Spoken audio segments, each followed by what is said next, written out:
it's Haley. Today is July the 9th and I have a baby.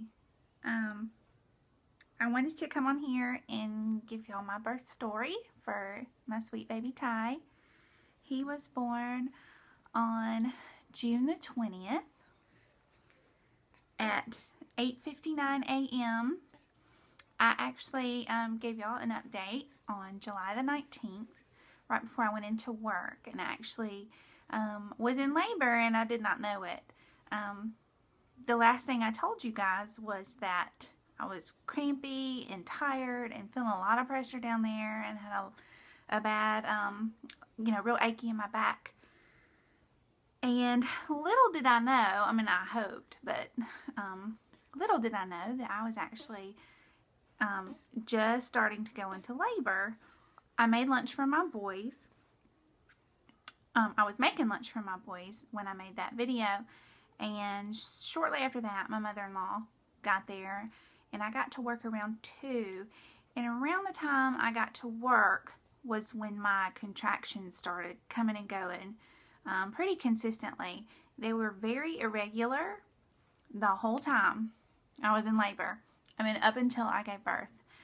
It was the weirdest thing. It was so different from my previous labors that I've had. And it was a good labor. I was so happy with how things turned out because it was slow, and that was different because I was kind of expecting it to go really fast. Even my doctor was, because with my second baby, I got to my total labor time was about 6 hours, and from the time I got to the hospital and I had the baby, it was 2 hours. That's how fast I progressed from a 2 to a 10 from the time I got to the hospital until I had him. That was with my second son. So we kind of expected this third one to be just as fast, if not faster, and it was not. Like I said, I went into labor on June the 19th around, that morning, but my contractions really started picking up around 2 or 3. And like I said, they were very irregular. They were consistent, but they were very regular. They were not like a set time in between each, like the same set time in between each one. And I was at work, so I was on my feet doing hair, and it was so funny because a lady that I was doing that day had been begging me, please don't go into labor, please wait until you do my hair to go into labor and have that baby. She said, I'll even drive you to the hospital as soon as you get done, and then you can have your baby, but please don't have your baby until you do my hair. And so it was kind of like a joke, an ongoing joke that she was, she and I had for a while. And it's so funny because that's exactly how it worked out. She didn't drive me to the hospital, but as soon as I got done with her color, I had another haircut, and by then I was pretty confident that I was having like for real contractions, because I would have to stop and breathe, and oh gosh, it was killing me. I was in so much pain, just tired and super achy in my lower back, and just being on my feet and being that pregnant. So as soon as I got done doing her hair, which was, I think it was probably about 5 or 6, I went home and I laid down for a little while. I think maybe for about, 30, 45 minutes, maybe an hour, just to kind of see if they died down a little bit, or eased off, and they did not. And I actually had one that kind of scared me because it was pretty painful, and I was so scared that labor was gonna really start fast after that contraction. And I told my husband that I was pretty confident that I was in labor and that we needed to go ahead and go to the hospital. So I'd already had my bag packed, and so we loaded up. My mother-in-law got here to stay with the boys, and Or my father-in-law actually did that because my mother-in-law went to the hospital with us. She met us there. And so I got to the hospital, and I think I was at a 4. I think when I updated you guys, I went to the doctor at 38 weeks in 1 day, which was on a Wednesday. He was born on a Friday. And when I went to the doctor that day, he told me that I was still very posterior, and which means my cervix was still up really high. Excuse me. But until that happened, until my, my cervix dropped and opened up, that, that would have to happen before I had a baby. And so he told me he thought it'd be a good week at least before that happened. And like I told you in that video too, I still had not lost my mucus plug. And so I knew that had to happen before I could go into labor. That's just what was in my head. I have to lose my mucus plug, and then a few days after that, I'll have my baby, because that's how my other 2 labors went.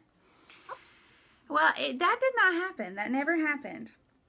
And it was funny because he said, a good week at least. And then the very next day, I went into labor. And the whole time, my cervix was still very posterior throughout my whole labor. And finally, around I got to 8 centimeters, he came in and he broke my water. And within minutes, he was born. So I labored through the night. And it was, I feel like I didn't have to suffer until I got my epidural. I know with my previous labors, it's like I was in the bed dying before they got up there to give me my epidural. And if you've ever had a baby, and you've done it naturally, oh my God, you deserve like the biggest medal in the world, because that pain is no joke. It hurts. And I was going to try to do that naturally with my second one, and by the time we got to the hospital, I told my husband, I said, no, I'm serious. I need an epidural. I cannot do this on my own. This pain is serious, and I feel like I have a pretty high pain tolerance. I mean, I don't take medicine unless I feel like I'm dying, and I felt like I was dying.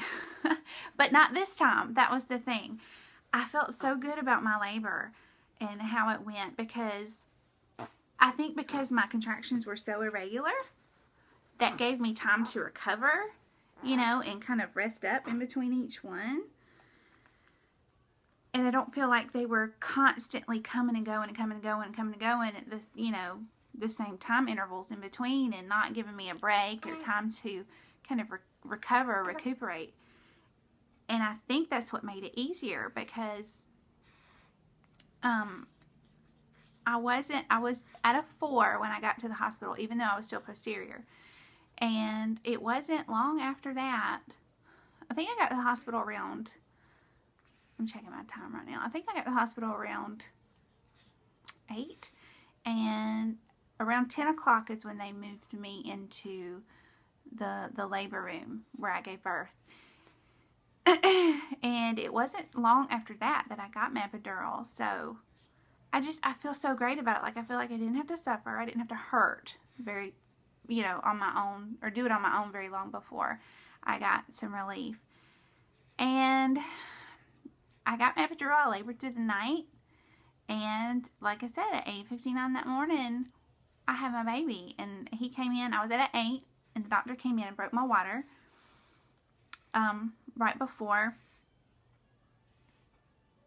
literally like just minutes before I gave birth. And y'all, I pushed one time. I'm not even joking. I'm in shock. I started pushing, and he said, whoa, wait.